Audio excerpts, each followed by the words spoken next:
Welcome back to another edition of the Disney Dish podcast with Jim Hill. It's me, Len Testa, and this is our show for the week of Schmurz May 25th, 2026. Happy Memorial Day, everyone. On the show today, I ride Soarin and Muppets Rock and Roller Coaster, and they're great. Plus an interesting new Magic Kingdom survey that hints about what refurbishments we might see next. Then in our main segment, we're joined by Los Angeles Times writer Todd Martens to talk about changes to Galaxy's Edge in Disneyland. Let's get started by bringing in the man whose grandfather was responsible for 25 downed German aircraft in World War II, making him the worst mechanic the Luftwaffe had ever seen. It's Mr. Jim Hill. Jim, how's it going? It's going well, Len. Though, speaking of Germany and the war, I want to remind folks that the only Donald Duck cartoon to ever win an Academy Award is one you'll never see on Disney Plus, and that's because it's De Fuhrer's face. Yep. And this short, which was originally called Donald Duck in Nutzy-land, and that's Nutzi, produced by Disney Studios in 1942 in the early days of World War II, and it makes absolutely no bones about being an anti-Nazi film. And I have to warn Disney Dish listeners, if they head on over to YouTube, which is kind of one of the only places you can see it these days, by 2026 standards, a number of the gags in De Fuhrer's face are pretty racially offensive. Yeah. Also, should probably mention why it started off production with one name and got released under another name. And Oliver Wallace wrote a theme song for this thing, De Fuhrer's Face, that Spike Jones recorded. I went out on the airways, I want to say 3 months before the movie was supposed to arrive in theaters. Len, it was number 3 on the North American charts. I knew about the song. I didn't know that was related to the cartoon. That's interesting, really. Yeah, and and so Walt, being Walt, it's like, well, why would I be calling it Donald Duck in Nutzy-land now? I'm going to name it after the hit song. So De Fuhrer's Face came out in January of 1943, and we've all been hiling ever since. How about that? That is fantastic. Also with us on the show today is Todd Martens, a features columnist at the Los Angeles Times, who writes about theme parks and West Coast experiences. Todd's new newsletter, Mr. Todd's Wild Ride, is available online. Welcome, Todd. Thank you so much for having me. I appreciate it. Todd, did that newsletter name just come to you, or? I have to give credit to my editor. She came up with it. And I think she said it initially as a joke, and we all kind of laughed. Yeah, sometimes the first idea is the best. Yeah. No, that is brilliant. Yeah, run with that. Get the t-shirts made. Exactly. All right, before we get started, let's do a quick shout out to our subscribers. Thanks to everyone who subscribes to the show over at patreon.com/JimHillMedia, including Lee Stone, Bridget Hurley, Ken Aubrey, Alex Eveland, Amanda Notverney, and David Liu. Jim and Todd, these are the Food by Swedish chef line cooks trying to get the chef back to work. Apparently, he stormed out during previews, saying only, "Der music is too alerting for the churros to arisen." Bork, bork, bork. True story. Okay. He's inscrutable like that. Celebrities, they're temperamental sometimes. I'm waiting on the subtitles. So, okay. Awesome. All right, Jim, let's do the news. Folks, the Disney Dish News is sponsored by UnlockedMagic.com from our friends at DVCRentalStore.com. Disney's now got 4 updated rides plus new stuff open, and UnlockedMagic.com has discounted theme park tickets that'll save you enough to enjoy snacks in all 4 parks, too. So visit UnlockedMagic.com now to save money on your upcoming visit. All right, Jim, let's start with Walt Disney World. First thing I did this week, I rode the new Soarin Across America. Ooh, okay. And it just from minute 1 with the pre-show, which has a new current Patrick Warburton clip in it. It's just a fantastic ride. So we get current aged Patrick Warburton, who introduces the safety video. Then we go to the old safety video, and Patrick's like, "Look at this young fellow over here. Isn't he handsome?" Something like that. And that definitely got some laughs. Okay. Jim, I know as a Disney theme park historian, you will love the opening scene here, because it's a rocket launch in Florida. I believe it's the Artemis II. And Jim, you know how much Disney loves their rocket launches in widescreen film formats, right? Oh yeah, and in fact, but I love the transition here. Again, forgive me, I cheated. I went on YouTube. Yeah. And just the notion of we are looking at the rocket launch from a distance. At that beautiful twilight, it goes up into the clouds, and don't we transition straight out of those clouds into what, New York Harbor with the Statue of Liberty? Right. We follow the rocket up into the clouds, and then there's the familiar Soarin opening scene clouds, but then we end up in Manhattan, and in Manhattan, I think you're like at Governor's Island in the south tip, sort of going forward, and you get to see the Statue of Liberty, you get to see a couple of other things. I couldn't quite make out any halal guys' carts on the streets, but my vision is not what it used to be. Okay. Then from there we do Washington D.C. I remember seeing beautiful mountains in Alaska. We see the beaches of Hawaii. We do a couple of scenes through, is it Southern California? We see the Hollywood sign. We do. And what's interesting to me is that there's a beautiful shot over the Griffith Observatory. Right, yeah. Looking down into downtown Los Angeles. And then they literally do the reverse angle of sorts, so you get the Hollywood sign. Yeah. That was really interesting to me because it was funny. The first time I wrote it, I didn't understand the reverse angle thing. And I went back and I'm like, did we just switch to a different city at night? Like, it looks remarkably similar. But yeah, okay. So it took me 2 rides to figure that out. Yeah. But I thought that was great. And then we end up at Epcot. There we go. And in fact, I have to say, I'm kind of pleased that, I remember when we were talking about the 50th anniversary and the big, nighttime Epcot Lagoon show that didn't quite go over, but, right. The little side project where they inserted those traffic signal lights in Epcot that everyone loves. It's like, and that's the image. Yeah, that's the image, end the show on. It's like, okay, I know this has got to stick in the craw of the entertainment people at Walt Disney World. It's fine, yeah. It's fine. The ending scene does have some computer-generated imagery that links up to the 250th anniversary. So it's a patriotic closing to the ride. But the thing that I noticed about this ride versus Soarin' Around the World is the CGI that they use in the scenes, with a couple of exceptions, is much less overt than it was. Like, I think everyone's reaction was the same in looking at Soarin' Around the World. You're flying over the icebergs, in the first scene, you see the polar bear with the kids and you're like, oh, that's nice. And then you realize after like the polar bear turns to you, you're like, that might be CG. And then the glacier calves and you're like, okay, this is all fake. And then for the rest of the film, you're trying to figure out which things are fake and which things aren't. And there's almost none of that. Yeah. There's like one scene with the Statue of Liberty that could have been better. But overall, it's a much more natural looking, less computer enhanced view of, how big and beautiful the United States is. And I will let you know from chatting with the folks who did Soaring Around the World, I mean, that was a deliberate choice. I mean, inserting the animals with the notion of this gives this thing re-rideability. Whereas this time around, it just feels like to me that they trusted the ride format, the ride experience. Yeah, that's the thing. It's like you don't need to plus it up. I mean, you've got a massive film. You've got natural beauty. You don't need to gild a lily, right? Just like let it happen. Yeah. Jim, I did not on the first ride pick up any scents, like any piped in smells, into the ride, but I could be wrong there. It was early in the morning and I wasn't really looking for it. Like I said, I do think it's better than Soarin' Around the World. I think in particular, the pacing of the scenes is significantly better than it was in Soarin' Around the World. There are definitely times where, like when we're going through the Grand Canyon, where I thought to myself, like, we're getting a really good look. Yeah. At everything here. Yeah. Like I said, it's just one of these things where, like, for example, the sequence in Alaska where there is that slow pivot and you then realize, dear Lord, look at the size of, well, I keep calling it Mount McKinley, but you understand what I'm saying. Because you were there when he named it, right? There we go. Good, close personal friend. Yes, but that's the thing. It's just there was a trust that these are strong visuals. I mean, the footage off of Hawaii where they pivot and then, oh, that's Diamond Head.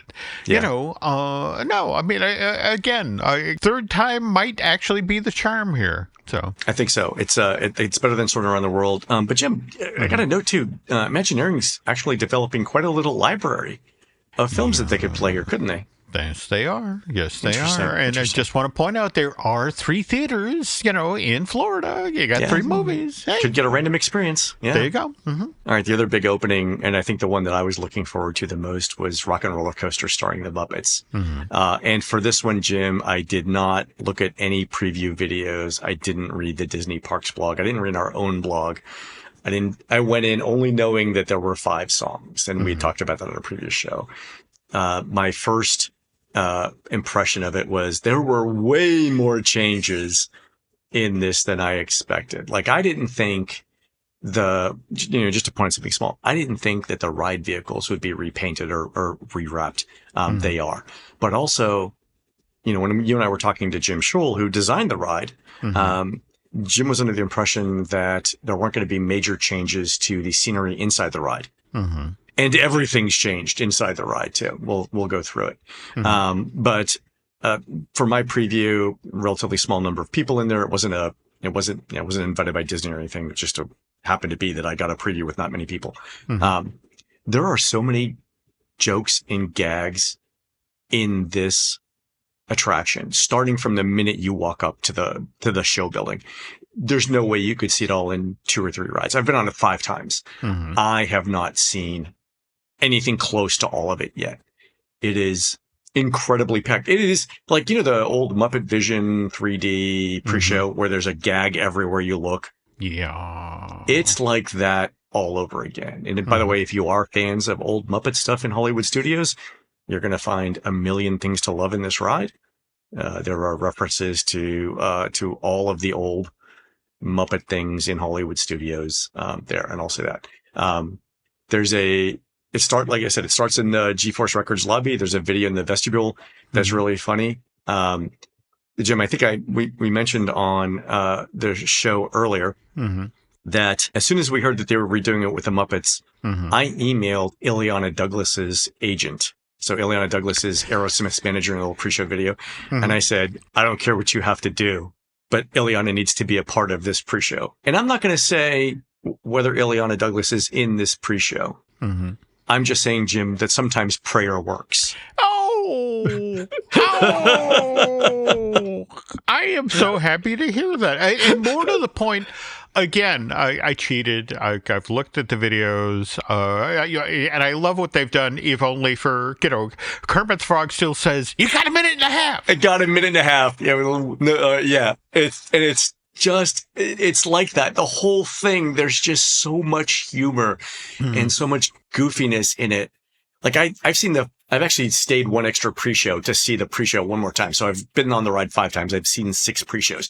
I don't know where to look to find the next gag. There's 3 sections in the pre-show, and in typical Muppet fashion, everyone's doing their own thing at some point in the pre-show, and it's just joke, like one after the other, and they build on each other. It's like, I just need to sit there for an hour, I think, and just watch it. Yeah. What intrigues me about this, and face it, just looking back at how this all occurred, I mean, the news coming out of the D23 Expo in 2024 and how reluctant Disney was to admit, Monsters Inc. Land is going into where the Muppets are. Oh, no, this compensates for all of that. That's it exactly. I mean, it just feels like that if we are moving the Muppets, and not only that, we're getting rid of Aerosmith. We have to bury the needle so far in the other direction to compensate, and that seems to be the reaction. That this is as better than anybody anticipated it was really going to be. Like I said, I had high hopes for it and I had high expectations for it, and it so exceeded all of those. Like I was walking out after a preview with someone, and I'm like, I had stopped riding Rock and Roller Coaster unless I was with someone who wanted to ride because, been there, done that. But I feel like I could add this to my regular rotation. Like I go on Mickey and Minnie's Runaway Railway every time I'm in the park because I love that ride and the gags are so funny. I will ride this again every time I'm there because there's going to be something new for me to discover for the next, 2 years or whatever that I'm there. I do want to point out one other thing, Jim. If you're a fan of classic rock and roll, especially classic rock and roll album covers, the ones that they lined the pre-show area with in GeForce Records right before you go in the pre-show, whoever did those captured the essence of like 70s, 80s, and 90s album covers, Jim, in a way that like it deserves its own art award. There's this one of Lou. What's Lou's last name? Lou. Lou Zealand. Yes. Lou Zealand doing a parody. I think it's Led Zeppelin's "Houses of the Holy" cover, and I looked at that and I was like, "This is." If Andy Warhol had done this, it would be in a museum somewhere. Like, it's so encapsulated the aesthetic of like early 70s rock that it's hard to tell whether it was like parody or, a joke or whether like we were actually just trying to really make an actual album cover here. It's just brilliant. Everything is such an homage to that period, and they got the style so right. Like even without the ride, like just walking through the pre-show and you're like, I get these gags. That's great. It's really funny. It's amazing. The onboard ride audio, the last time I went was completely dialed in. The timing was there. I know that there were early reports of like audio or timing being off. All that's fixed. Jim, we should live so long as to see this line come in under an hour. Like, I don't know how that's ever going to happen. This is one you definitely need to Lightning Lane multipass or Premier Pass if you want to see it, to avoid long lines. It's just going to be insanely popular. But fantastic job to Imagineering. Over delivered on this one. Frankly, my next question after this was like, when is the Villain Show going away so we can get an actual Electric Mayhem concert? Oh, that would be killer. One thing I'm going to be fascinated to watch, and again, remember, we are now in the middle of prom season here in the United States. Just over the next 2 to 3 years, I'm going to be interested to see, the number of young adults who are climbing into limos who turn to friends and go, I believe it's pronounced limo. It's a joke. In the pre-show. So, just want to see, how long it takes for that to enter, the lexicon. There we go. The popular vernacular as well. There we go. The other thing I finally went on was Big Thunder Mountain Railroad, which has been open since May 3rd. Yeah. Okay. For me, heat and long lines, just not a thing. Anyway, it's fantastic. It's very, very smooth. And, if you're getting older like I am, the idea of getting bounced around in a outdoor roller coaster maybe isn't the most appealing thing. This is fantastic. It's way more pleasant to ride. I think they may have slowed it down a little bit, or the track is just that smooth, but it's a really, really pleasant experience. I enjoyed the entire thing. I would ride it again and again. There were a couple of QFX that I tried that weren't quite working, and the cast members said that there's kind of still intermittent. Whatever, they'll get that fixed. But overall, just another great update too. And, Jim, if you think about Rock and Roller Coaster, if you think about Big Thunder, if you think about Millennium Falcon and Soarin, Disney's 4 for 4 on these refreshes, which is fantastic. Batting average for things like that. And again, it's just nice to be in a situation where I think, as you mentioned with Muppets, that Disney's over delivering. And we haven't been able to say that a lot in the past. So this is nice. This is genuinely nice. So everybody who worked on all those projects did a fantastic job, and no complaints here. It's all very solid additions. So there's a couple of other things I'm going to experience starting as soon as we're done with this show. I have to go on Smugglers Run. Bluey's Wild World opens, I think, Tuesday, but it might soft open before that. I got to borrow someone's kid to get into Mickey Mouse Clubhouse, Disney Junior. And then I did walk around the Walt Disney Studios courtyard, which they opened up, the old animation courtyard. Way more pleasant. They've added the trees that they've added and the benches and the grass. Oh my God, it's a completely different space. Oh, no, absolutely. And I have to admit, I love the teeny tiny vignettes. Yeah. There's stuff in there if you're an animation fan. It's worth it alone for, when you come upon Rusefi from Cinderella, who has targeted Zazu from The Lion King. And it's like, this story is not going to end well. But just these little teeny tiny touches in there. And as somebody who has been lucky enough to be on the Disney lot out in Burbank, they definitely got the vibe. I mean, it just looks tremendous. And the only downside is, do we have a ballpark yet for the actual Magic of Disney animation experience inside the building? Because right now... Nothing. I haven't heard anything from everyone. I know you know who to ask for that, but I haven't heard anything official. All right, I'll poke. Okay. All right, fair. The other thing I want to say about the new Walt Disney Studios courtyard is, they've got the Sorcerer's Apprentice hat, the sorcerer's hat in there. If you're taking pictures of someone and you line them up exactly right, you can make it look like they're wearing the hat in your photos, and that's going to be, I think, a meme at some point. So. Cool. I've already done it. So, okay. All right. A couple of other bits of news from Walt Disney World. The Walt Disney World luggage service is expanded now to American, United, and Southwest Airlines. So if you need your luggage transferred, 3 more options for doing that. And then I was talking to some friends who were over at Expedition Everest last week, and it looks like they've gotten rid of the single rider line and made some changes. So Jim, you and I have talked about how Disney does line management at things like Tron and Guardians of the Galaxy, where they separate groups into 2 lines of odds and evens. Looks like they're doing that at Expedition Everest as well. So they're loading odd numbered groups and even numbered groups and got rid of the single rider line for that.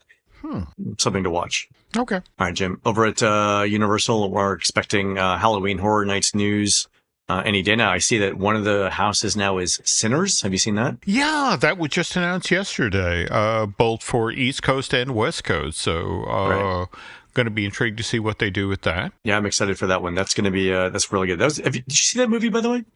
Yeah. Michael B. Jordan did some twice an amazing performance. So yeah, really, really good performance. So I'm excited to see how they do as a house there. And then speaking of Universal, Jim, Epic Universe is getting a Captain Cacao meet and greet in Celestial Park. Yeah. Okay. It needs more things to do. Character greetings are one of those things. Yeah. I absolutely. And don't get me wrong. It's a lovely walk around outfit. It's like Rick during summer. All right, there we go. All right. Just sort of like, okay, I buy chocolate and I meet this guy. Okay. All right. One of our listeners suggested a similar new Mickey's Not So Scary Halloween Party character greeting to compete with Captain Cacao and with Halloween Horror Nights. And their idea is this: Duffy the Cocaine Bear, where you have a nearby snack stand that'll cover everything in powdered sugar. I am merely a vessel for these ideas, Jim. I'm just saying. Wow. Okay. All right. It's a little dark. Okay. All right, Jim, on to surveys. We've got a really interesting survey from Brian here with questions about Big Thunder Mountain. And Jim, as we go through these questions, I'd love to hear your take on how Disney positions Big Thunder Mountain Railroad for different age groups in the park. Because, you think the Barnstormer's like your first one, and the sort of Tron's at the opposite end of that spectrum, right? But here's the survey questions. First one is this: which of these aspects, if any, had a positive impact on your experience with Big Thunder Mountain Railroad? And I'll give you the options. It's big thrills without being too scary, new special effects and surprises, smooth, comfortable ride experience, interactive and engaging queue, length of ride, Wild West theming, appeals to all ages, the thrill and excitement of the ride, nostalgic charm, parentheses, a classic Disney attraction, or other. So for that, what's Disney trying to get there, do you think? Wow. I mean, and by the way, you can select all that apply in this question, so you can choose more than one. I guess I'm kind of intrigued by, well, first of all, this survey being out, and you, for example, I mean, they deliberately cite interactive and engaging queue experiences at a time when you were mentioning, hey, this stuff isn't working. It was a rope drop.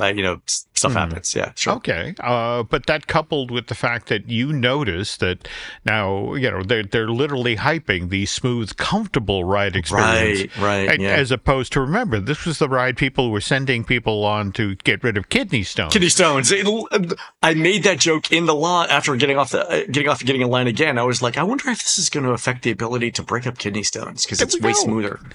Do we have to retract some sort of scientific paper now because of this? That's it. You approved it.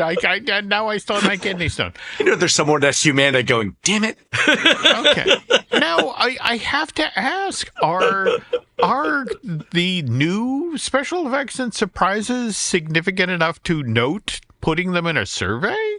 That's the thing. I didn't notice them. If there's stuff on the ride itself, I don't think I noticed it. The cavern scene is definitely more vibrant colors. Okay. And some different sort of, painting effects. But other than that, I didn't notice a whole lot. I'll go back and reride.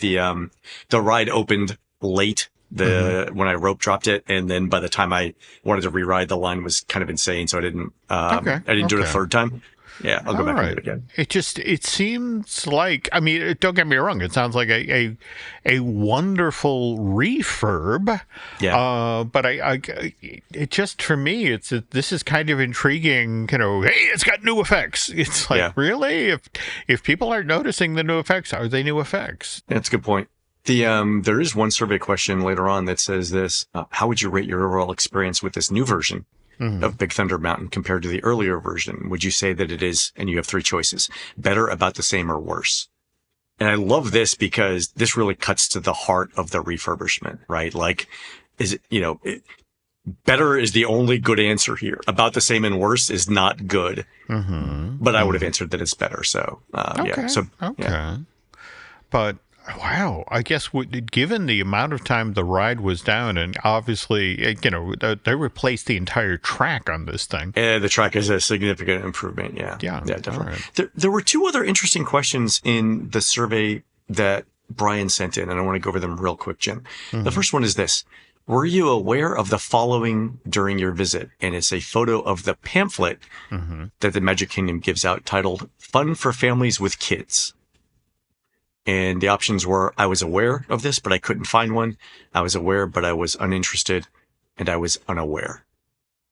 What's going on with that? Well, now remember that when Disney, launched its most recent ad campaign for the summer of 2026, it was leaning very heavily into the kids' fun summer at the Disney the parks, and the notion, it's like, are you aware that we did this, for each of the parks, that there is literally a guide to help you have a kids fun experience. And you remember, they're asking this survey question in May, out ahead of the start of the official kids summer. Oh, I see what you're saying. Yeah. So like, if we need to redo our marketing, this is the week that we're going to make that change. Got it. This was the push of our summer, and is this in fact something that people are aware of? And if not, what are we doing wrong? Oh, that totally makes sense. Yeah. So basically, May is the preseason for summer. There we go. Yeah, like, do we need to change anything here before the regular season starts? Okay, that makes total sense. All right. I think, other than the Big Thunder questions, by far the most interesting set of questions in Brian's survey was this. And so it's the same set of questions, but for 23 attractions in the park. And the questions are this. Please take a moment to review the following terms that could be used to describe attractions in the Magic Kingdom. Iconic, which is a classic ride. The park would not be the same without it. Personal favorite. So my perfect day would definitely include this attraction. It's immersive. I'm able to live in the story. It's boring. It's uninteresting, and it feels like a waste of time. It's dated, which means it's not relevant or it's in need of refurbishment. It's insensitive. It's either disrespectful to some audiences or something else, or I'm not familiar with this attraction. And Jim, we've seen this question before, but maybe for a handful of rides in a land. This is for nearly 24 attractions in the park. And when I went through the list of attractions, I was trying to figure out, you'll love this, where Disney was going with this question, right? And so I note that the attractions list, nearly 24 attractions, didn't include Buzz Lightyear, Country Bear Jamboree, or Big Thunder Mountain, which are relatively high capacity attractions that have been recently refurbed. Okay? There we go. Okay. It also didn't include Seven Dwarfs Mine Train, because I think that we all know that's untouchable. It also didn't include Hall of Presidents, but I think for the opposite reason, I think its fate is already sealed, right? Yeah. Okay. Yeah. Okay. So let's break down the rides by touring plan / unofficial guide survey results to see if that sheds any light on what Disney is going for here. Okay. So, keeping in mind that the average satisfaction rating on a scale from 1 to 5 for the Magic Kingdom is around 4.2 stars out of 5, which is pretty high. Here are the things that were listed in the survey that Disney was asking about that are much above average across all age groups. So things like Happily Ever After was in the survey. Mickey's PhilharMagic, which was a surprise to me, but it's either 4 or 4.5 stars by every age group. Festival of Fantasy and Pirates, all much above average for satisfaction ratings. And they were in this survey. Then there was a set of above average attractions, Tron, the Walt Disney World Railroad, which was another surprise to me, the People Mover and Haunted Mansion. All 4 of them got questions asked about in the survey. And then there was a group of average attractions, Peter Pan's Flight, A Pirate's Adventure, Mickey's Magical Friendship Fair, Monsters Inc. Laugh Floor, and The Many Adventures of Winnie the Pooh. The attractions that are rated as below average by every age group combined is Dumbo Enchanted Tiki Room, Prince Charming Regal Carousel, Mad Tea Party, and surprisingly, It's a Small World. And if you look at the very lowest rated attractions in the Magic Kingdom that were in this survey, Magic Carpets of Aladdin, Swiss Family Treehouse, Barnstormer, and Astro Orbiter. And I just want to focus on that bottom group. So Dumbo, Enchanted Tiki Room, Prince Charming Regal's Carousel, Mad Tea Party, It's a Small World, Magic Carpets of Aladdin, Swiss Family Treehouse, Barnstormer, and Astro Orbiter. Okay. Now then, let's think about if we were Disney, what would we do with those low-rated attractions? Okay? So let's, Jim, just assume for a minute a hypothetical where these surveys results come back and Disney confirms that those low-rated attractions are indeed low-rated attractions. Okay? If you look at a map, Google Maps, and I've included some in the show notes, the footprint of the It's a Small World building is roughly the size of Mickey's PhilharMagic, Peter Pan's Flight, Columbia Harbor House, and the Hall of Presidents combined. And we think that averages around 1,500 guests an hour, maybe 1,700 if things are going well. No one is buying Lightning Lane for It's a Small World. The maintenance for water rides probably isn't easy. It's not the original that's in Disneyland, so there really is no cultural significance to this specific version of It's a Small World. If we're thinking big, bold new attractions that are going to drive Lightning Lane sales in the Magic Kingdom, It's a Small World isn't it. And Jim, if you look at the map, I'm just throwing out here, if you were to demo It's a Small World, you would have significantly easier pedestrian access to the eastern half of the land that is now adjacent to Villains Land, which I don't want to point out might be valuable real estate. Wow. Why do we need an It's a Small World in Walt Disney World when the other one in Disneyland is better? That's a question I would be asking if I'm Disney. Okay. I'm trying to... You're trying to contain your rage as much as possible. I understand. Well, no. I mean, I just, it's ironic because we are actually in the process of getting a Disney Unpacked ready about the history of It's a Small World. So I'm kind of face deep down into that attraction. And boy, you are not wrong about Walt Disney World's version of It's a Small World. But once upon a time, there was a plan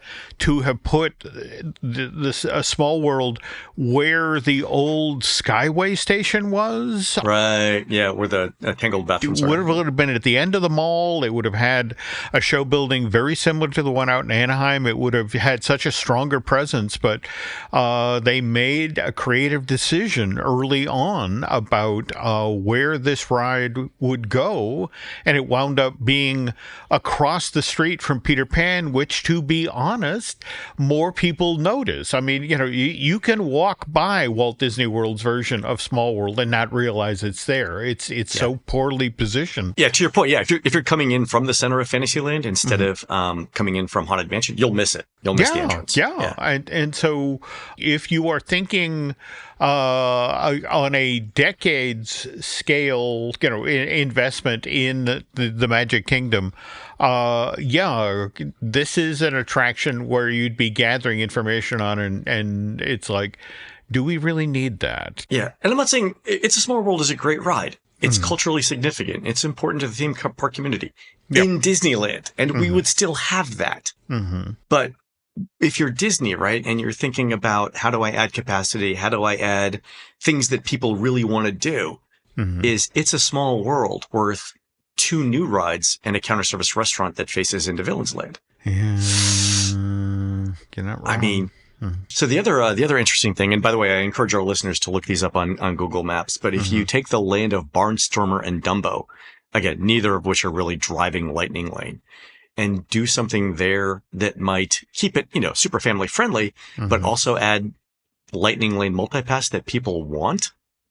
Like, those two things are contiguous. That's a lot of land. Yeah. I mean, and technically, if you want to get really bold, you could take everything from Many Adventures of Winnie the Pooh to Mad Tea Party to Dumbo and the Barnstormer and do something of size there. In fact, so funny that you mentioned that. Remember, if we go all the way back to the very first plan for New Fantasyland, Right. this was where Pixie Hollow was going to go, and that was the flavor of the week, at the Disney company at that point. And, there was a series of films, and they got within inches of actually turning the key on that and backed away. So, it's a valuable chunk of real estate that, viewing everything from a Lightning Lane sensibility, it's like, are you earning your keep these days? Right. And again, like I think there's another Dumbo in Disneyland. There's another Winnie the Pooh, global parks.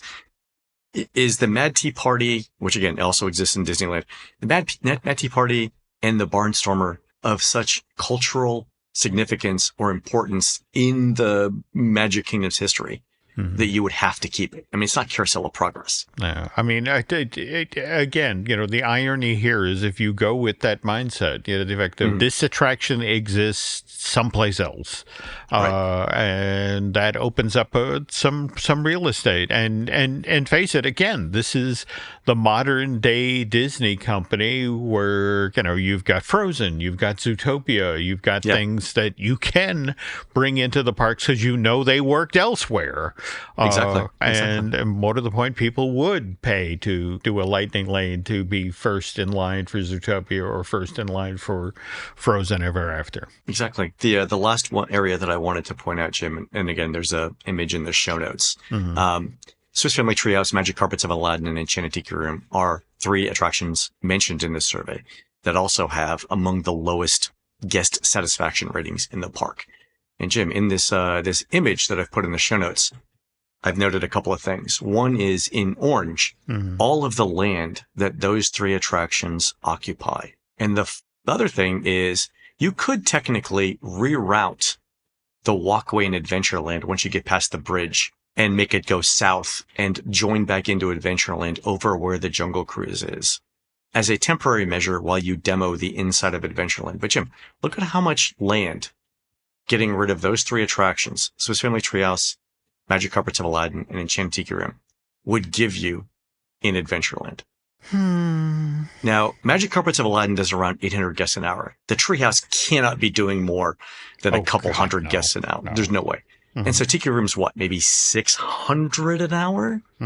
So is that space, which is the size of Pirates of the Caribbean plus some other things, is all of that land worth maybe 1,400 guests an hour? Yeah, and not to belabor the obvious here, but back when the Pirates of the Caribbean live-action film franchise was white hot, there were serious discussions about doing pretty much what you're talking about here. Oh, really? Effectively leveling Adventureland from the hub all the way down to Pirates, and the notion of, what if we made this into a Pirates themed land? And, you would have had, would have been able to go aboard the Black Pearl. And there were all sorts of things that they were thinking about. But then that film franchise ran out of gas, though been some interesting developments on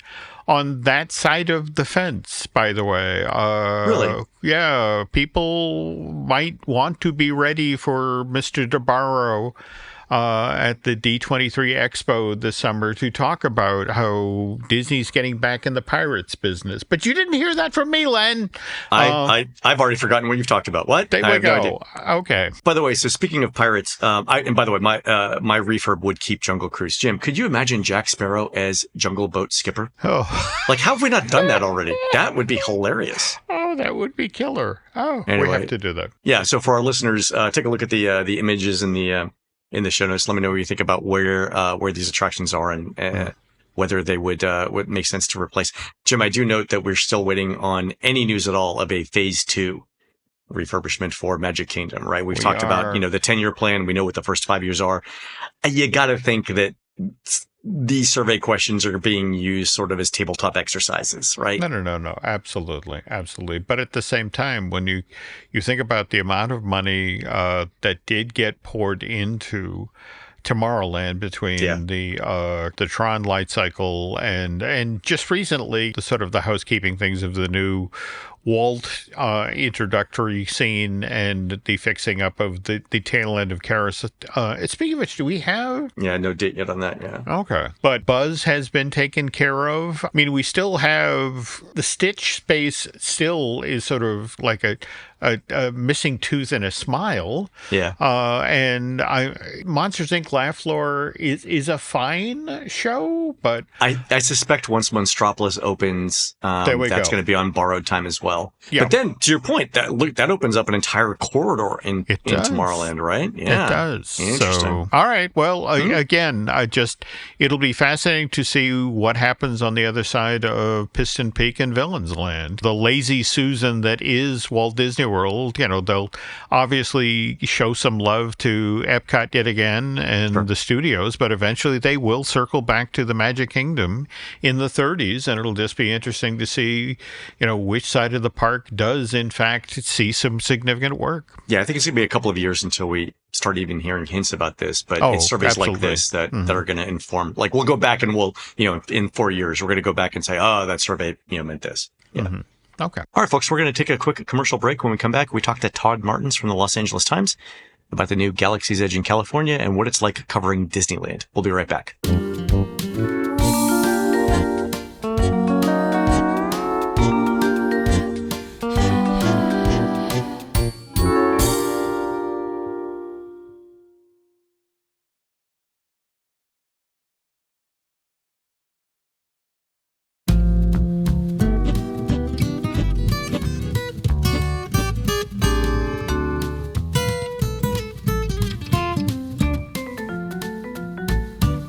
All right, Todd, let's start by asking you some questions here. So why don't you give our listeners a background here about your Disney theme park history? When was your first visit? How often do you go? What appeals to you about your parks? Something like that. Happy to. So my first visit, I would say, I don't remember the exact year. I grew up outside of Chicago. So my family would take yearly pilgrimages to Walt Disney World. And I was maybe 5 or 6. I have an older brother and an older sister. They're both, 10, 12 years older than me. So they went to Walt Disney World before I was born. And then my mother decided she would never go back to Walt Disney World with a stroller. So you were a teenager on your first visit. No, so I had to wait until I could walk. So I think I was like 6 or 7. Okay, all right. But I was immediately, like many of us who go to these places as a young child, I was a really shy kid.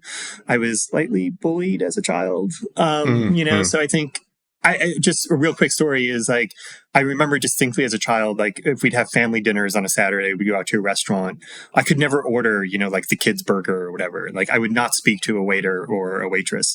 But at Walt Disney World, we'd go to a restaurant and I'd get up out of my chair and walk to the server and be like, "Excuse me, sir or ma'am, can we have more tea and water?" So this was your safe space, the parks, yeah. So I just immediately remember it making me feel welcome and safe. And, I didn't put those 2 and 2 together when I was 6 or 7, but, it created an environment where you could sort of be yourself. Yeah, that's fantastic. And so your first trips were to Walt Disney World. When was your first trip to Disneyland? So I moved to California in 1997 for college, if I'm getting all my ages. For our younger listeners, Todd took a covered wagon west. There we go. That's right. So I came out here for undergrad and that was my first trip to Disneyland, and it was a culture shock. When you're going to Walt Disney World, we were taking long trips, like 10 to 12 days to Walt Disney World. So when you're taking, and just the monorail is one of my favorite attractions, because just as a little kid, that just blew my mind. And then you go to the monorail at Disneyland, and you go down Harbor Boulevard, and you're like, wait, why do I see like normal fast food restaurants outside the monorail gate? What is this Denny's in my view? What are you like? Yeah, exactly. Yeah. But over time, I grew to really appreciate Disneyland for its history. And, in the 90s, and when I was college aged, I was maybe more obsessed with music at that time. I still loved the Disney parks, but that was in the 90s. It was, that era of grunge and punk, and I kind of kept that a little hidden. But I did love Disneyland, and I love the history of it. And once it became a full resort with California Adventure and the hotel additions, it sort of became, it's now my first Disney. It's not my first Disney love, but now I love it probably more than I do Walt Disney World. Oh, that's interesting. So you had a front row seat for the transformation. A quick question. When did you start at the Los Angeles Times? Sure. I started in 2007, and I started on our web team focusing mostly on music writing. I used to work at Billboard magazine. I grew up wanting to be a music critic. And so I switched from, over my years at the Times, I've done music, video games, theme parks, immersive entertainment. These days, it's heavily theme parks, Los Angeles, sort of cool, random, weird immersive events you can do, and occasionally a video game here and there. And how did you end up covering Disneyland for the Times? Did they ask you, or did you ask them? That's a really interesting story. And there's sort of, there's the initial story I pitched, which was my first, but then my coverage has also changed over the years. And I think, I became more confident in how I would cover it over the years. But my first pitch to the Times was in 2013. I believe that was the year, I don't have it in front of me. But I believe that was the year Tony Baxter became a Disney legend. Okay. And at D23, the 2013 D23. And, I pitched a story. I was writing about music at the time, but I was going to Disneyland a couple times a month and just loved the history of it. And I thought, Tony tells such wonderful stories. He's worked on Big Thunder Mountain, and he was instrumental in bringing George Lucas into Disneyland, that it was kind of a good hook with him being the legend to talk to Tony.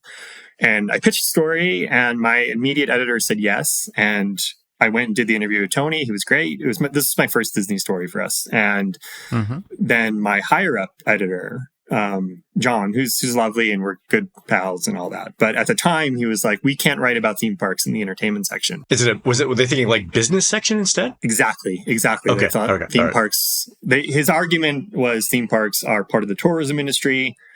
They belong in the business section. They are not. Wow. Interesting. Okay. They're not art. They don't belong in the entertainment section. Okay. All right. So those are fighting words. Is there a parking lot we're going to meet in later with this guy? No, John's great. But at the time, I was trying to make the argument that, we cover movies in both sections.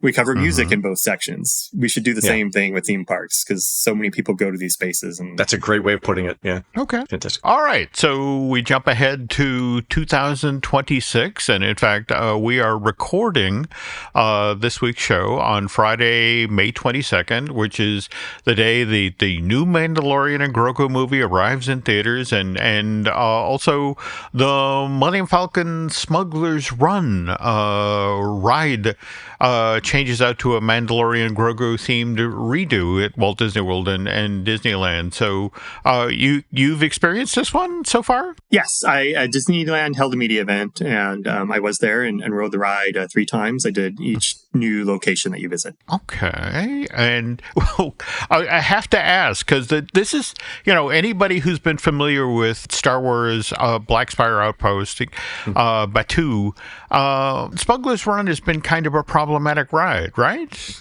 No, I think you're right. I mean, and I was looking back at my initial review of it in 2019, and I was overall positive. And I did mention I write about video games, so I do love interactive experiences. I do love games. And what I loved about it at that time was that it sort of felt like a full-scale arcade. And at that time, I focused on the role of the pilots, and who tend to have the most to do in that attraction. Right. And over time, as I would continue to ride it, I think I wouldn't say I grew to dislike it, but some of its shortcomings started to become more prominent. The fact that, the engineers don't have as much to do, the fact that you're constantly looking away from the screen in front of you to look to the buttons to your left. And just sort of the initial story of that attraction, over the years, I started to feel like it doesn't excite me. It doesn't have, like, it sort of became, it felt a little bit like you're doing an errand for Hondo Ohnaka, like go pick up some crates. Instead of like joining the resistance or whatever, right? Like it feels like you're a contractor, not a participant in the rebellion, right? Yeah. So I still enjoyed going on the experience because I love video games. I love interactivity. And I think engineering-wise, it's an impressive feat. But yeah, I agree with you, Jim, that it wasn't aging as well as I wish it was. And what do you think of the new ride? So I think what Imagineering did with the redo, that focus it on the Mandalorian and Grogu, it's a tie-in with the film, but I do think they really did a fine job with this. I do think they took what are the limitations of that ride or the quirks of that ride, and they improved every position in that experience. So like in the pilot, for instance, you still have control over the ship. One person controls the horizontal, one person controls the vertical. But if you remember on the previous version of the ride, you could spend the entire attraction crashing the ship and being yelled at by Hondo. So then you get off the ride and it was like, I was just yelled at for 4.5 minutes. But this time you still have pilot control, but it doesn't really allow you to crash it as much. You can still crash it a couple times, but there are moments where there's a guided sort of hand. And so you can move it up and down, but you can only move it up and down so much. You're not going to be crashing it as much, which I do think is a wise decision. It does add more enjoyment to it. It does make it feel a little faster, and the action isn't being broken up by you hitting another crater. And then with the gunner and the engineers, they added Grogu scenes on the walls. They added a few more animations with the gunner position, so you can see few more ships. You can see different levels of the destruction. You have some more versatility in where you can aim, which I think is good if you're into that. You can also put it on automatic and not worry about that. But I do appreciate the fact that they did sort of up the animations there. And then the engineer now picks where you go. There are 3 different locations, 3 different Star Wars locations that you can visit. Yeah. Okay. And that's up to the engineer. So you get a few seconds. I think it's like 5 seconds. So you could quickly, shout out in the cockpit, where are we going? Where are we going? Or you can just, ignore your friends and go someplace else. But each location has a different vibe, a different sort of atmosphere. You can go to Endor, and if you go to Endor, you're looking at the destruction of the Death Star 2, and it's very industrial. And if you go to Coruscant, then it's very like this sort of sci-fi, slightly like cyberpunky sort of neon city. That's really kind of great to go through. And then if you go to Bespin, you're going through Cloud City and going through all these like really beautiful reddish mountain natural wonders, but also these sort of the bulbous sort of infrastructure of the city. And within each of these locations, there are multiple directions you can take. You could drive the Falcon left or right and see different things. So you have a little more agency in what you see. You do have a little bit more agency, yeah. And nice. I talked to people who've rode it more than me, and they still didn't get to see all the spaces. Like on Tatooine, I always mispronounce it. Luke's home planet. That's where you start the attraction. That's sort of the like a 30-second sort of like training mission.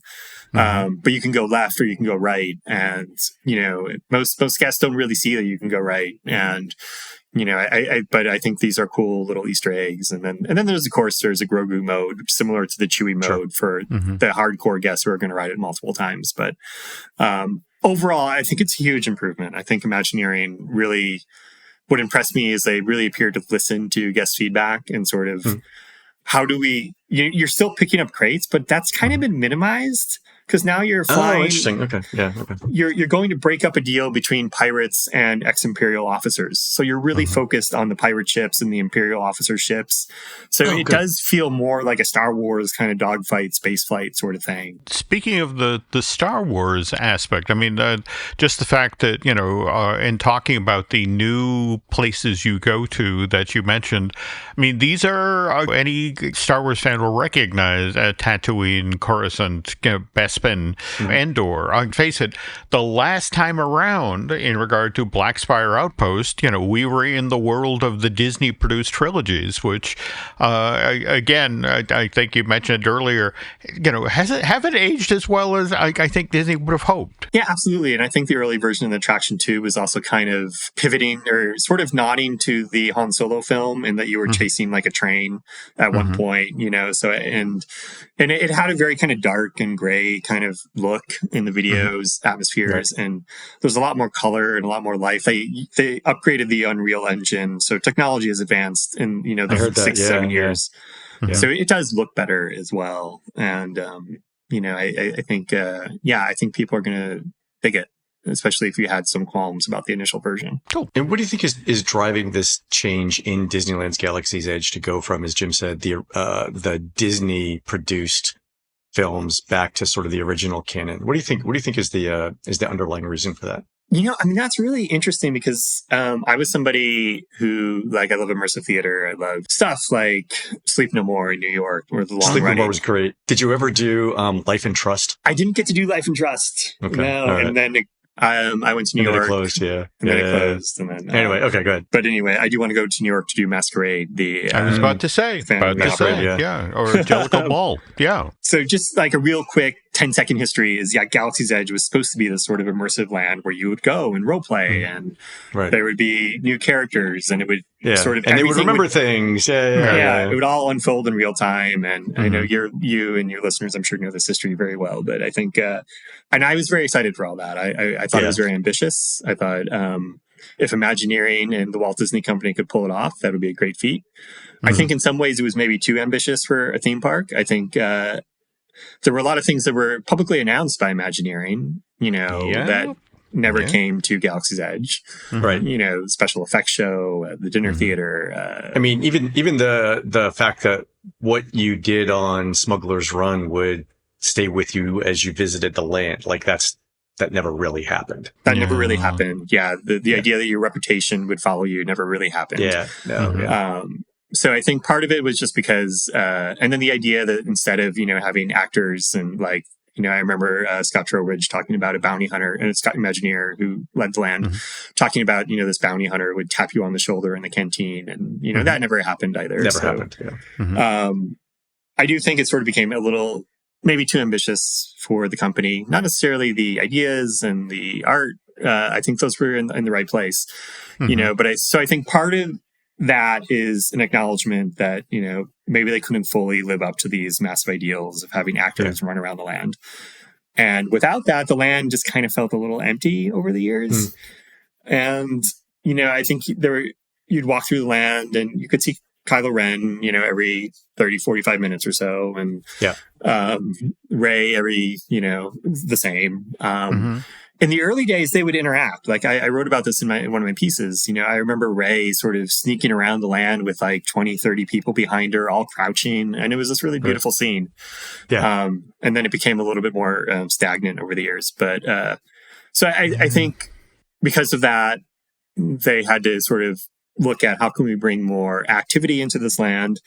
Right. And one of the criticisms of the land since day one, there was a segment of the community that was like, where is the Star Wars fan community that's like, where is Darth Vader? Where is Han? Where's Luke? Where's Leia?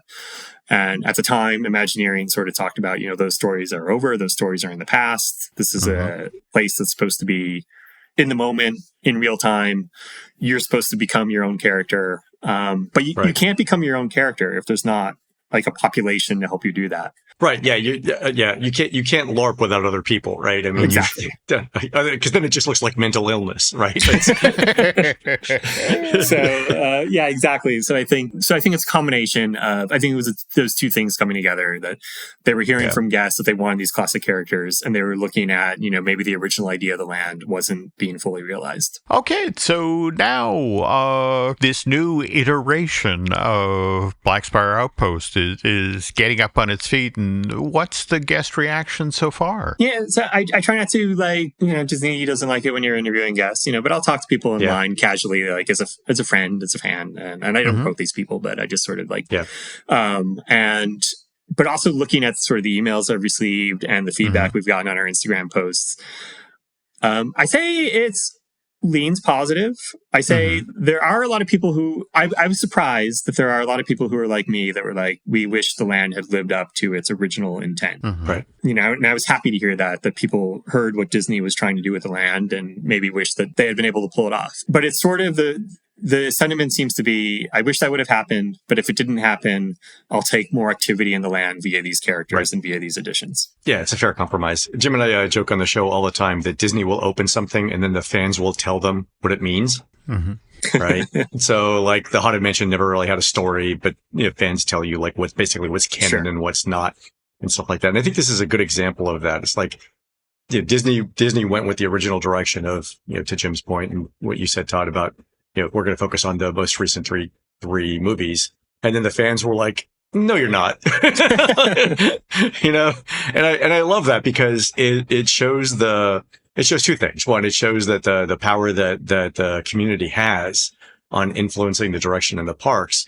But also it shows that Disney's willing to listen, right? It's like they can say like, okay, the first thing we tried, that didn't work. Let's pivot here to something that we can do. And they can still add their own touches to it, to your point, right? Like as they upgrade Millennium Falcon Smugglers Run, that's a better experience for everyone. So it shows that feedback from guests actually works. No, and it's a little bit like a Star Wars Greatest Hits Land, which the LARPers may lament that they never got to do that. But most theme park guests, don't question, like, why is Darth Vader in the same spot that Rey is in? They don't question that. They just like, here's Darth Vader, here's Rey. Yeah, exactly. Well, there are most guests, and then there are the Disney adults, which, by the way, in a recent edition of your Mr. Todd's Wild Ride newsletter, you talked about, and we'll get to that in just a sec, but first, there's this. And we're back with Todd Martens of the Los Angeles Times, who's just launched a terrific new newsletter about the theme park industry, Mr. Todd's Wild Ride. And we were touching on the issue of the Disney adult, which you have some thoughts on, right? Yeah, this is a controversial topic, Jim. But, You don't say. Yeah. I've written a couple pieces about Disney adults. I wrote a piece a little more than a year ago in defense of Disney adult and sort of talked to people about play. I think the Disney adult phenomenon is partly to do with the theme parks. As much as people love the movies, it's the fact that you can go to these places and live in these worlds. So the theme parks has really given birth to what we consider the Disney adult. And as somebody who loves theme parks and does believe theme parks are art, I wanted to sort of talk about, like why people go to these spaces and why these things matter. And there was a recent article in the New Yorker, and it was a fine article. The reporter did a fine job interviewing Disney fans about, going into debt. And, but there was also a part of me that thought, we don't do this article for, sports fans who are also sports fans, theater fans, anything like that. Theater fans, Broadway fans, it's not a uniquely Disney thing. And, but we do sort of center out these Disney adults. And there was a quote in that article. Like I said, the reporter, great story. I'm not criticizing the reporter's work. But there was a quote in the article from an academic researcher who she went to, and she was like, why do people go to theme parks?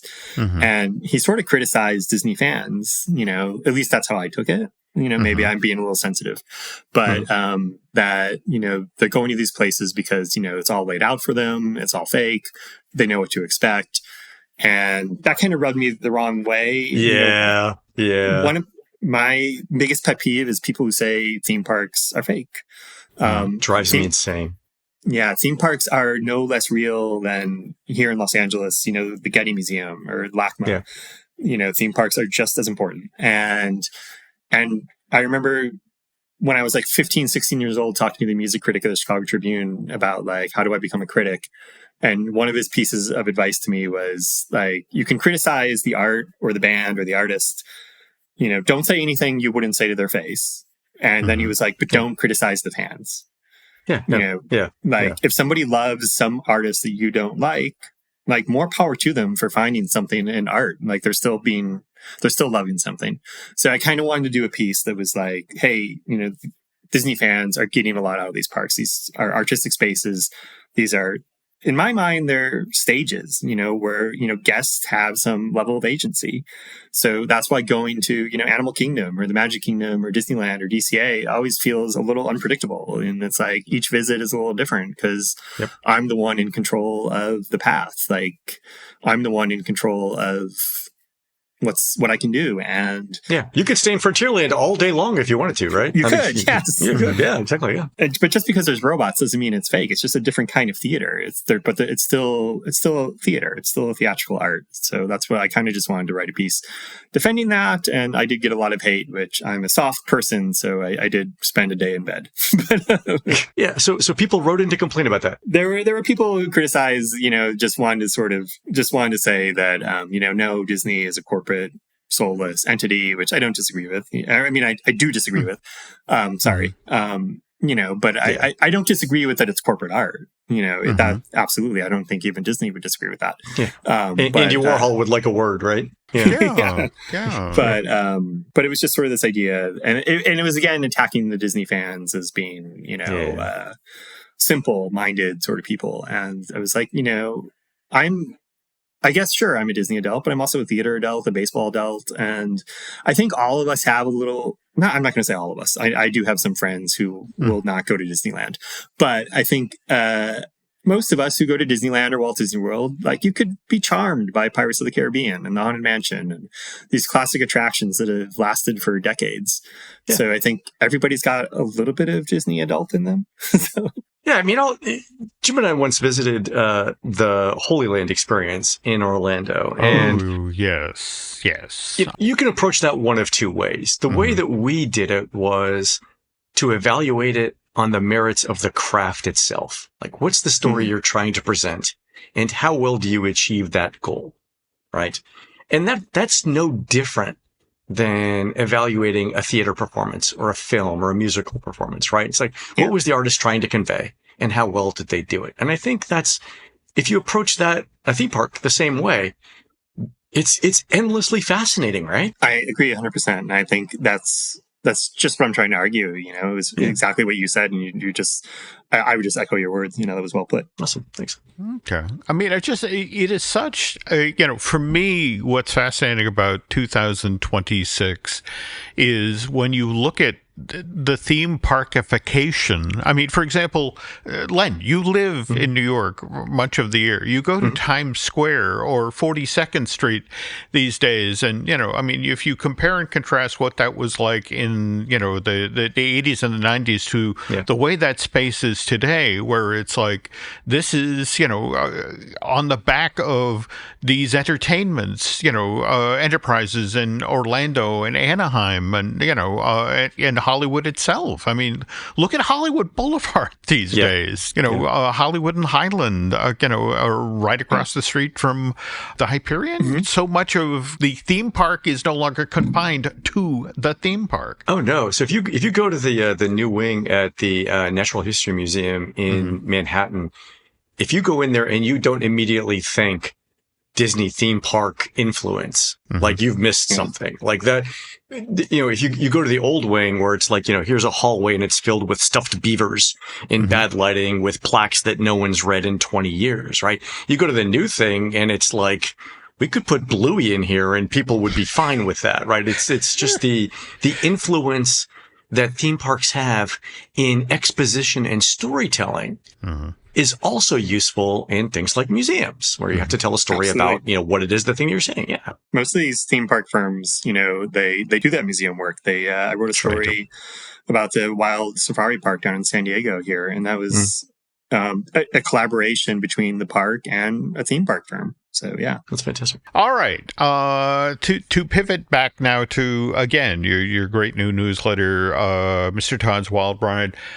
Just recently, you did a feature piece about Ruth Shellhorn, the woman who finally getting some credit for all of the work she did for the landscaping at Disneyland.